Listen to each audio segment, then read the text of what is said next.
اور قیامت کے منظر اور اس کے نتائج کے حوالے سے گفتگو کی ہے، تو اس سے اندازہ ہوتا ہے کہ یہ قرآن حکیم کا بھی ایک مستقل عنوان ہے، اور سرکار دو عالم صلی اللہ علیہ وسلم کی نسبت سے خود قرآن حکیم کے اندر یہ آیت مبارکہ سورہ الاعراف کے اندر موجود ہے کہ اللہ رب العزت، اس آیت کا مفہوم ہے کہ اللہ رب العزت اپنے محبوب کریم صلی اللہ علیہ وسلم کو مخاطب کر کے فرماتا ہے کہ اے میرے محبوب، یہ آپ سے بار بار پوچھتے ہیں کہ قیامت کب آئے گی۔ تو یعنی اس سے پتہ چلتا ہے کہ یہ سوال اس زمانے کے اندر بھی موجود تھا، اور ہم پھر محدثین کو دیکھتے ہیں کہ محدثین نے بھی اس کے حوالے سے بڑے دلچسپ عنوانات باندھے ہیں۔ امام حیثمی ایک بہت معتبر ہستی ہیں ماضی کی اسلامی تاریخ کے اندر علم و ادب کے حوالے سے،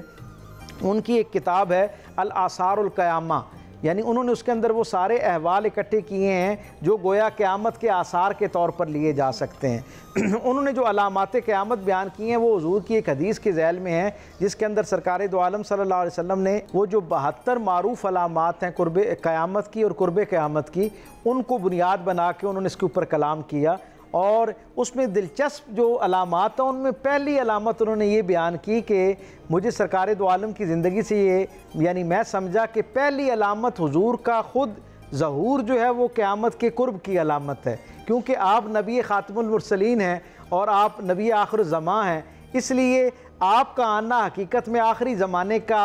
اشارہ دیتا ہے، دوسرے لفظوں میں یہ قیامت کے قرب کا اشارہ ہے۔ اور پھر اس حدیث کے اس کے ساتھ یہ جو 72 علامات کی حدیث ہے اس کے ساتھ وہ ایک اور ذیلی حدیث اپنے مقدمے میں لاتے ہیں، اور اس میں وہ کہتے ہیں کہ سرکار دو عالم صلی اللہ علیہ وسلم سے ایک دن اصحاب نے پوچھا تو حضور نے ان سب کو کہا کہ میرے قریب آ جاؤ، سب قریب آگے، حضور ایک درخت کے نیچے بیٹھے ہوئے تھے، سب کو اپنے قریب کیا، حتیٰ کہ اتنا قریب کر لیا کہ یعنی سرکار نے فرمایا کہ اس کے سائے میں سارے لوگ آ جائیں، سائے سے باہر نہ نکلیں، سب سائے کے اندر آنے کی قرب میں ایک دوسرے کے بالکل قریب ہو گئے، حتیٰ کہ جو آگے بیٹھے ہوئے صحابی تھے ان کے گھٹنے سرکار دو عالم صلی اللہ علیہ وسلم کے پاکیزہ گھٹنوں کے ساتھ جڑنا شروع ہو گئے، اور حضور نے کہا کہ قیامت کے قرب کی پہلی علامت یہ ہے کہ میں تم میں سے اٹھا لیا جاؤں گا۔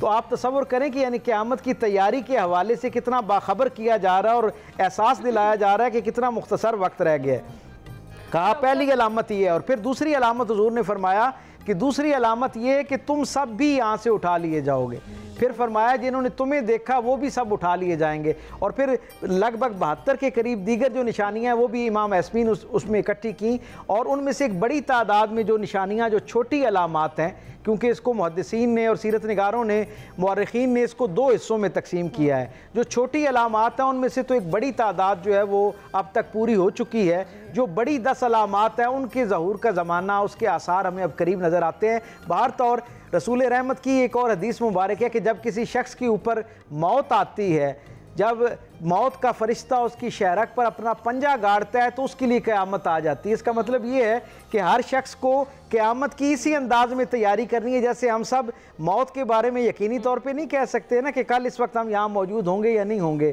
اس تقریب کے ختم ہونے کے بعد ہم سانس لے رہے ہوں گے یا نہیں لے رہے ہوں گے، بالکل اسی انداز میں ہم قیامت کی بھی اتنی ہی تیزی کے ساتھ جو ہے نا اپنی قربت جو ہے اس کو محسوس کریں اور اس کے لیے اپنے آپ کو تیاری کریں۔ وقت نظر سے آپ کا جو قیامت کا وقت ہے وہ شروع ہو جاتا ہے۔ ڈاکٹر صاحب مختصر یہ بھی بتا دیں، آپ نے بھی ذکر کیا کہ خاتم النبیین کا آنا پھر ان کا چلے جانا یہ بھی قربت قیامت کی نشانی ہے، تو اس سے پہلے جو کتابیں نازل کی گئیں، اس سے پہلے جو نبی آئے تھے ان کو بھی بتایا گیا تھا قیامت۔ آپ یہ دیکھیں نا کہ سارے انبیاء و مرسلین، جیسے میں نے عرض کیا حضرت آدم علیہ السلام کی جو تعلیمات تھیں اور اس میں جو 7 بنیادی باتیں انہوں نے اپنے ماننے والوں کو جو اللہ کے الہام کی روشنی میں بیان کی، ویسے تو بطور باپ انہوں نے ظاہر ہے جیسے ہر باپ نصیحت کرتا ہے، جناب آدم علیہ السلام نے اپنے جو ظاہری اولاد ان کی بالکل سامنے موجود تھی اس کو بہت ساری نصیحتیں کی، لیکن 7 چیزوں کی تلقین آپ نے اس عنوان کے ساتھ کی کہ یہ اللہ کی خالص وحی کی روشنی میں تمہیں بتا رہا ہوں۔ ان 7 میں سے ایک نصیحت یہ تھی کہ قیامت کے لیے اپنے آپ کو تیار کرنا ہے، تم نے اس عارضی دنیا میں سے نکل کر اس فانی اور ہمیشہ رہنے والی دنیا کا آغاز کرنا ہے جس میں تمہارے لیے اللہ کی نعمتوں کا وعدہ ہے، لیکن اس سے پہلے اس دنیا کی کیے ہوئے اعمال کی جواب دہی تمہیں قیامت کے دن کرنی ہے۔ بالکل ایسے ہی مفتی صاحب آپ کو بھی شامل گفتگو کرتے ہیں، آپ اس چیز پہ روشنی ڈال دیں اس عقیدے کے بارے میں ایک تو کہ روز آخرت یعنی قیامت اور پھر اس دن دوبارہ زندہ ہونے کے بارے میں جو عقیدہ ہے، اسلامی تعلیمات ہمیں کیا حکم دیتے ہیں؟ بسم اللہ والصلاة والسلام علی رسول اللہ وعلی آلہ واصحابہ اجمعین الی یوم الدین۔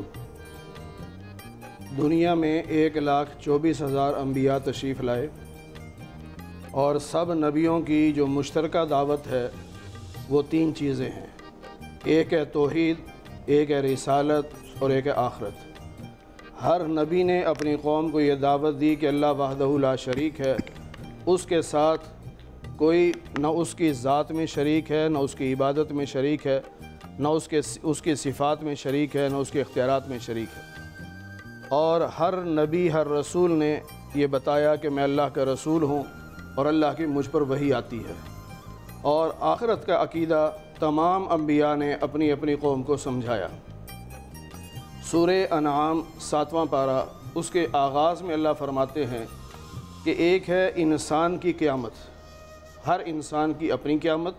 اور ایک ہے پورے جہان کی قیامت۔ ہر انسان کی قیامت شروع ہو جاتی ہے اس کی موت کے ساتھ، اور پورے جہان کی جو قیامت ہے وہ اللہ نے مقرر کی ہے، لیکن اس کی صحیح تعیین اللہ نے کسی کو نہیں بتائی کہ وہ کب قائم ہوگی۔ اور اللہ تعالیٰ فرماتے ہیں کہ تمہیں جو ہم نے زندگی دی ہے یہ بطور امتحان ہے، اور اسی لیے موت کا ذکر بھی اللہ نے کیا کہ الذی خلق الموت والحیات لیبلوکم ایکم احسن عملا، کہ ہم نے تمہیں موت اور زندگی اس لیے دی تاکہ تمہارا امتحان لیں کہ تم میں سے کون اچھے عمل کرتا ہے۔ اور یہاں موت کا ذکر پہلے کر کے بتا دیا کہ موت یقینی ہے۔ اب اس میں عقیدے کے حوالے سے یہ بات سمجھ لیں، اگر کوئی شخص قیامت کا انکار کرے کہ میں نہیں مانتا کہ قیامت ہے تو وہ مسلمان نہیں رہتا، اور اگر وہ قیامت کے بارے میں غلط تعویل کرتا ہے تو وہ بھی مسلمان نہیں رہتا۔ جس طرح بعض لوگ یہ کہہ دیتے ہیں کہ جی دنیا میں جس کے حالات اچھے ہیں بس یہ اس کی جنت ہے، اور جس کے حالات خراب ہیں بس یہ اس کی جہنم ہے۔ یہ غلط تعویل ہے۔ جنت اور جہنم باقاعدہ یہ مخلوق ہے اور اللہ نے ان کو پیدا کیا ہے۔ تو قیامت کا دن جو اللہ تعالیٰ نے مقرر کر رکھا ہے اس میں اس سے پہلے تمام مخلوق پر موت طاری ہو جائے گی۔ قیامت کے 2 حصے مقرر کیے ہیں، ایک کو نفخہ اولا کہتے ہیں، دوسرے کو نفخہ ثانیہ کہتے ہیں، یعنی پہلا سور پھونکا جائے گا اور دوسرا سور پھونکا جائے گا۔ باقاعدہ اس کام پر اللہ تعالیٰ نے اپنا ایک فرشتہ مقرر کر رکھا ہے جس کا نام سیدنا اسرافیل علیہ السلام ہے۔ وہ باقاعدہ اللہ کی طرف دیکھ رہے ہیں، اور ایک اوزار ہے ان کے پاس جس طرح بیل کا سینگ ہوتا ہے اس طرح کا، اس پہ وہ منہ رکھ کے اللہ کو دیکھ رہے ہیں۔ اللہ جو ہی اشارہ کریں گے وہ اس میں پھونک ماریں گے، وہ اتنی زوردار آواز ہوگی کہ ساری دنیا میں جتنے لوگ ہیں وہ سب فنا ہو جائیں گے۔ اس لیے اللہ تعالیٰ نے 17ویں پارے میں سورہ حج کے آغاز میں فرمایا کہ یا ایھا الناس اتقوا ربکم ان زلزلۃ الساعۃ شیء عظیم، کہ قیامت کا جو زلزلہ ہے بڑا سخت ہے۔ جب یہ قیامت یعنی قائم ہوگی، یعنی جب فنا ہوگا یہ سارا کچھ، اس وقت یہاں تک ہوگا کہ جو دودھ پلانے والی مائیں ہیں اپنے بچوں کو بھول جائیں گی، اور جو حاملہ ہیں ان کے حمل ضائع ہو جائیں گے، اور لوگ ایسے لگیں گے جیسے نشے میں ہیں۔ وہ نشے میں نہیں ہوں گے بلکہ وہ قیامت کی سختی ہوگی۔ یہ سب پر جب موت طاری ہوگی اس کے بعد 50 سال تک تقریباً مسلسل بارش برسے گی، اور 50 سال کے بعد دوبارہ سور پھونکا جائے گا، اور پھر سارے انسان اپنی قبروں سے نکل کر میدان محشر میں پہنچیں گے۔ اور یہ جو سب پر موت آئے گی اس کے بارے میں قرآن کریم میں 24ویں پارے میں ہے کہ جب سب پہ موت طاری ہو جائے گی صرف اللہ زندہ ہوں گے۔ اس وقت اللہ تعالیٰ سیدنا عزرائیل علیہ السلام سے پوچھیں گے، جو ملک الموت ہیں، موت کے فرشتے ہیں، ان سے پوچھیں گے کہ بتاؤ کون کون زندہ ہے۔ وہ کہیں گے یا اللہ آپ زندہ ہیں یا میں زندہ ہوں، باقی سب پہ موت طاری ہو چکی۔ تو اللہ فرمائیں گے تم بھی مر جاؤ۔ اب ان پہ بھی موت آ گئی، اب صرف اللہ کی ذات زندہ ہے۔ تو اللہ فرمائیں گے لمن الملک اليوم، بتاؤ آج کس کی بادشاہت ہے۔ اب کوئی جواب دینے والا تو ہے نہیں۔ اللہ خود فرمائیں گے للہ الواحد القہار، آج اس اللہ کی حکومت ہے جو اکیلا ہے اور طاقتور ہے، غالب ہے۔ اس کے بعد جب میدان محشر قائم ہوگا، یعنی دوسرا سور پھونکا جائے گا، سب اپنی قبروں سے نکلیں گے، میدان محشر میں پہنچیں گے، اور وہ میدان محشر جو ہے یہ میدان عرفات ہے، اور اس کو اللہ تعالیٰ اتنا کشادہ کر دیں گے کہ ساری کائنات کے انسان اس میں جمع ہو جائیں گے، اور یہ زمین ایسے ہوگی کہ اس وقت کوئی پہاڑ نہیں ہوگا، کوئی درخت نہیں ہوگا، کوئی موڑ نہیں ہوگا، بالکل چٹیل میدان ہوگا۔ اور اللہ فرماتے ہیں کہ جو پہاڑ ہیں جو تمہیں نظر آتے ہیں کہ بہت وزنی ہیں، ہم ان کو یوں اڑا دیں گے جس طرح روئی کے گالے فضا میں اڑتے ہیں اور جس طرح ریت کے چھوٹے چھوٹے ذرات ہوتے ہیں، اس طرح ہم ان پہاڑوں کو بنا دیں گے۔ اور اب وہاں پر اللہ تعالیٰ اپنے عرش پر جلوہ افروز ہوں گے اور سامنے سارے انسان کھڑے ہیں، سارے جنات ہیں، سارے فرشتے ہیں، اور اللہ تعالیٰ ابھی حساب شروع نہیں کر رہے کیونکہ اللہ جلال میں ہے۔ جی حدیث میں ہے کہ اس وقت بعض لوگ یہ کہیں گے کہ اللہ حساب شروع کر دے چاہے جہنم میں پھینک دے، اس لیے کہ یہ بڑا سختی کا موقع ہے، مرحلہ ہے۔ اس وقت ساری دنیا انبیاء کے پاس باری باری جائیں گے، سب سے پہلے آدم علیہ السلام کے پاس، پھر حضرت نوح علیہ السلام، اس طرح سارے نبیوں کے پاس جائیں گے کہ آپ اللہ سے سفارش کریں کہ اللہ حساب شروع کر دے۔ تو نبی پاک صلی اللہ علیہ وسلم نے فرمایا ہر نبی انکار کر دیں گے کہ میں یہ حق نہیں رکھتا کہ میں اللہ سے کہوں کہ اللہ حساب شروع کر۔ آخر میں سیدنا عیسیٰ علیہ السلام کے پاس جائیں گے تو وہ بھی یہ کہیں گے کہ یہ حق میں نہیں رکھتا، البتہ میں تمہیں بتا سکتا ہوں کہ آج یہ کس کا حق ہے۔ تو سب کہیں گے آپ بتائیے، تو آپ فرمائیں گے کہ آج اللہ سے یہ سفارش کرنا کہ یا اللہ حساب شروع کر دے، یہ حق صرف اور صرف محمد الرسول اللہ صلی اللہ علیہ وسلم کا ہے۔ اب ساری کائنات جمع ہو کر ہمارے نبی پاک صلی اللہ علیہ وسلم کے دربار میں پہنچے گی، تو نبی پاک صلی اللہ علیہ وسلم نے فرمایا کہ بے شک اللہ کی حمد و ثنا کا جھنڈا میرے ہاتھ میں ہوگا اور میں سب سے آگے ہوں گا، باقی سب میرے پیچھے ہوں گے، میں اللہ کے عرش کے نیچے جا کے سجدہ کروں گا۔ اس دن اللہ مجھے جو حمد و ثنا بتائے گا وہ میں کروں گا۔ اس کے بعد اللہ فرمائیں گے کہ اے محمد صلی اللہ علیہ وسلم سر اٹھائیے،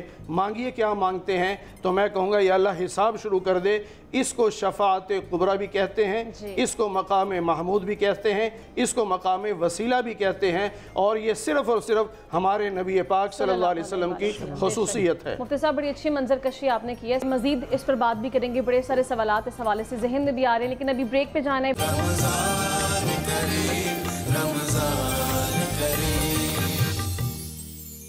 ویلکم بیک ناظرین، بریک پہ جانے سے پہلے گفتگو کا سلسلہ جاری تھا اور اب ڈاکٹر صاحب آپ کو شامل گفتگو کر لیتے ہیں۔ مفتی صاحب نے بڑا اچھا منظر کشی کی اور مفتی صاحب کی گفتگو سے یہی اخذ کیا جا سکتا ہے کہ اصل زندگی جو ایمان والوں کی شروع ہونی ہے وہ تو قیامت کے بعد ہی شروع ہونی ہے۔ تو دنیاوی زندگی کی کیا ضرورت تھی؟ اللہ تعالیٰ نے اتنے سارے رشتے بنائے، بظاہر تو بہت چھوٹا سا یہ وقت لگتا ہے، لیکن اس میں بچپن ہے، پھر جوانی کا دور ہے، بڑھاپا ہے، تو اس دنیاوی زندگی کی حقیقت کیا؟ اصل میں ہم یہ سمجھ نہیں پاتے کہ جو زندگی کا تصور ہے نا، یہ عالم ارواح میں روحوں کے خلق کیے جانے سے لے کر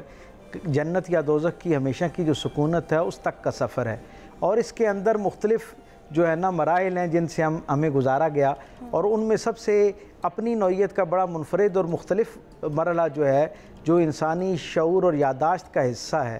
وہ مرحلہ یہی ہے جو انسان کے اس دنیا کے اندر پیدائش سے لے کے وفات تک کا مرحلہ ہے۔ حقیقت میں یہ جو زندگی کا حصہ ہے، اسے جیسے علامہ نے فرمایا نا کہ موت کو سمجھے ہیں غافل اختتام زندگی ہے، یہ شام زندگی صبح دوام زندگی، تو حقیقت میں تو یہ ایک ہمیشہ رہ جانے والی زندگی جو ہے اس کی صبح ہے بنیادی طور پہ، جسے ہم موت سمجھتے ہیں۔ موت سے پہلے تک کا یہ جو سارا دورانیہ ہے یہ بنیادی طور پہ میدان عمل ہے، ہمیں یہاں پر ایک امتحان گاہ میں بھیجا گیا ہے۔ عمومی طور پر ہمیں جب لوگ ملتے ہیں نا تو وہ اپنی مشقتوں مصیبتوں کا ذکر کرتے وقت بڑی اداسی اور جسے کہتے ہیں نا مایوسی کا اظہار کرتے ہوئے کہتے ہیں کہ ہمیں ہی مشقتوں سے گزارا گیا۔ میں ہمیشہ یہ کہا کرتا ہوں کہ بھائی ہم یہاں کسی لئے ٹرپ پہ موجود نہیں ہیں، ہم سب یہاں امتحان دینے آئے ہیں اور ہر ایک کا اپنی اپنی نوعیت کا امتحان ہے۔ جس سے ساری نعمتیں اللہ نے واپس لے لی ہیں اس کا بھی امتحان ہے، لیکن جس کو نعمتیں دے دی گئی ہیں اس کا بھی امتحان جاری ہے۔ ہم سمجھتے ہیں ہمارے گرد و پیش میں ہمارا کوئی محبت قربت کے رشتے والا شخص جو ہے اسے مرض میں مبتلا کر دیا گیا اور اس کا امتحان شروع ہو گیا۔ حقیقت میں اس ایک کا امتحان تو ہو ہی رہا ہوتا ہے، لیکن ہم سب کا پرچہ جو ہے وہ بھی ساتھ جاری ہوتا ہے، ہمارا امتحان بھی چل رہا ہوتا ہے، اور یہ سارے کا سارا دارالعمل ہے، اور یہ امتحان گاہ اس میں ایک ایک لمحے میں ہمارے دل سے گزرے ہوئے خیالات تک پر بھی ہم سے سوال کیا جانا ہے۔ اسے ایک امتحان گاہ کے طور پر جن لوگوں نے سمجھ کے ایک مہلت سمجھ کے اللہ کو راضی کرنے کا ایک اپرچونٹی سمجھتے ہوئے جنہوں نے اس کو گزارا ہوگا، جب وہ اللہ کے سامنے حشر میں پیش کیے جائیں گے تو ان کے نامہ اعمال جو ہیں وہ روشنیوں سے معمور ہوں گے اور ان کے دل کے اوپر اللہ تعالیٰ سکینت جاری کرے گا۔ قیامت کا منظر جو ہے وہ بیان کر رہے تھے قبلہ مفتی صاحب، تو مجھے وہ احادیث کی کتابوں میں جو مرقوم ہے اس سے یاد آ رہا تھا کہ اللہ رب العزت